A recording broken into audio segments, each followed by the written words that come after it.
Hello বন্ধুরা, কেমন আছেন? আশা করি সবাই ভালো আছেন। আজকে আমরা দেখব একটি কম্পিউটারে শাটডাউন দেওয়ার জন্য ওই নির্দিষ্ট টাইম দেওয়ার পরে কম্পিউটারটি অটোমেটিক শাটডাউন হয়ে যাবে। তো চলুন আমরা ওই শাটডাউনের অপশনটি দেখি কিভাবে করে। প্রথম আমাদের স্টার্ট বাটনে যাওয়ার পরে এখানে আমরা লিখব রান, RUN, রান লেখার পরে এই অপশনটি আসবে। আসার পরে এখানে আমরা লিখব শাটডাউন।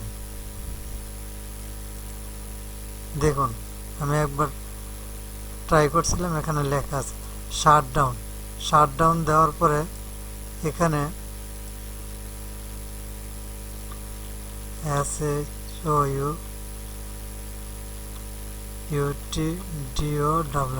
শাটডাউন, তারপরে একটা স্পেস দিতে হবে ও তারপরে মাইনাস বাটনটি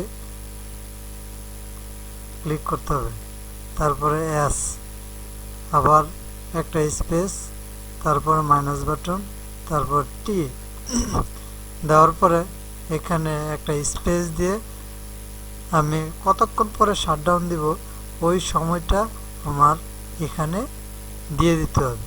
আর ওই সময়টা কিভাবে দিব আমরা, তার জন্য ওই সেকেন্ড, যে 60 সেকেন্ডে 1 মিনিট, আমরা সেকেন্ড হিসেব করে ওই সময়টা দিব, যে আমরা 2 মিনিট পরে কম্পিউটারটা শাটডাউন হয়ে যাবে।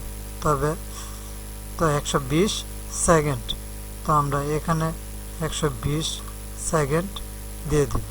তারপরে দেখুন ওকে বাটনে ক্লিক করুন। ক্লিক করার পরে এখানে দেখুন shutdown will start on Monday, আজকে সোমবার, যার জন্য আজকে শাটডাউন হবে। আর দেখুন তারিখ দেওয়া আছে, কয়টা বাজে শাটডাউন হবে ওই টাইমটা দেওয়া আছে।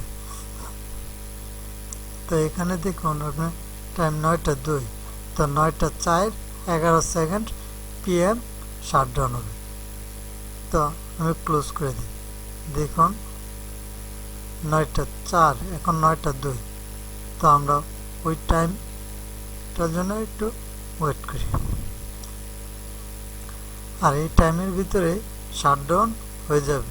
তো এইভাবে আপনি আপনার কম্পিউটারকে শাটডাউন করতে পারেন, যে এই সময় দেওয়ার পরে আপনি চলে যেতে পারেন, তো অটোমেটিক শাটডাউন হয়ে যাবে।